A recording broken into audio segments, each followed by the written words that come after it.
tetangga beserta juga kakeknya dan juga adiknya.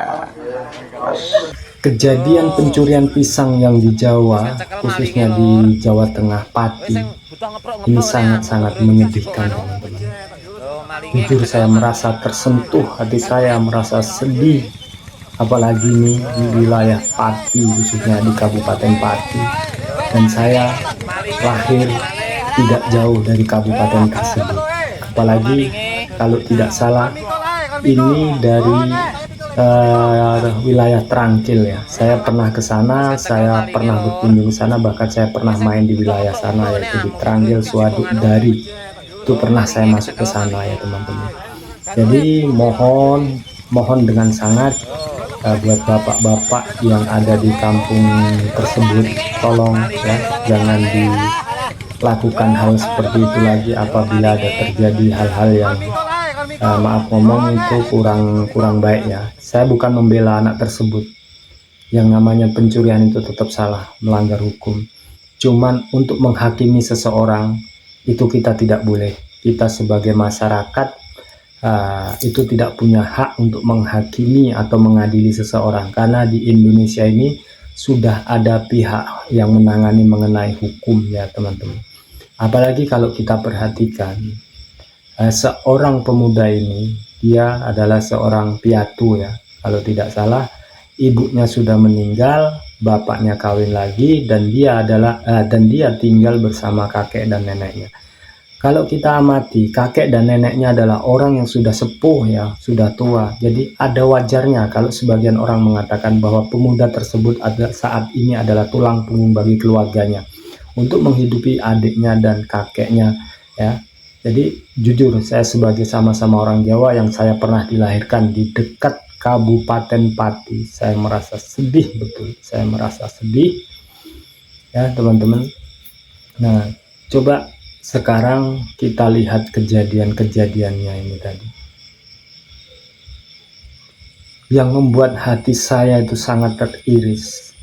Di saat pemuda ini tadi digiring di jalan, maksudnya diarak di jalanan ya, dia sampai ditelanjangi. Ini bagi saya sudah biadab ya. Jadi tolong jangan dilakukan hal seperti itulah. Ini sudah merendahkan, itu sudah bukan hak kita untuk menghakimi orang sampai seperti itu ya. Sekali lagi jujur aja saya sampaikan, badan saya merinding semua rasanya. Saya pingin nangis rasanya. Saya pernah mengalami ekonomi yang sulitnya luar biasa, pernah terpuruk bukan cuma sekali dua kali.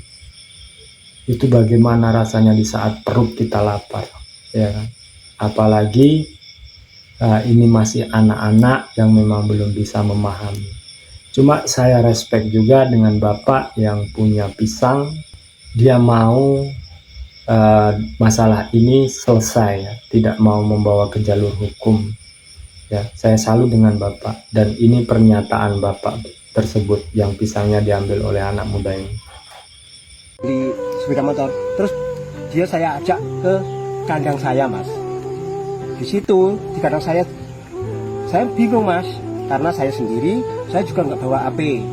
Terus saya bilang gini, Dek, kamu tetap di situ, jangan kemana-mana.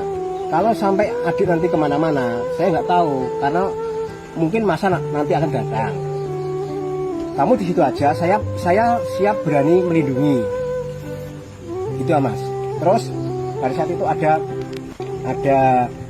sepeda motor yang lewat mas. Terus saya suruh telepon sama istri saya.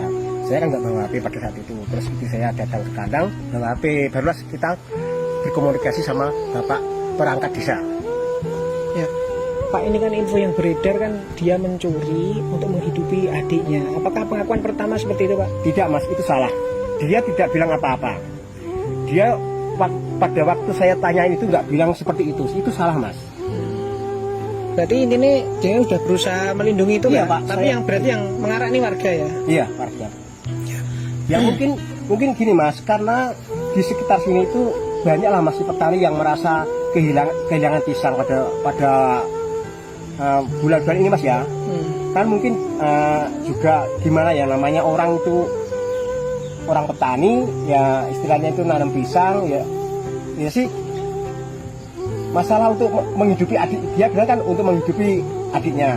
Sama juga Mas, kita juga menghidupi keluarga, butuh menafkahi keluarga juga, mau membayar anak sekolah atau kebutuhan. Nah itu tadi ya penyampaian Bapak yang pisangnya diambil oleh anak muda ini tadi. Saya nggak sebut namanya, cuman semua itu atas kuasa Allah. Anak muda ini diangkat derajatnya dengan cara seperti ini ya. Inilah jika seorang anak yatim dia direndahkan, maka Allah atau Tuhan tidak akan tinggal diam. Sekarang si pemuda ini kebanjiran rezeki yang datangnya dari Allah, yang melalui orang-orang baik.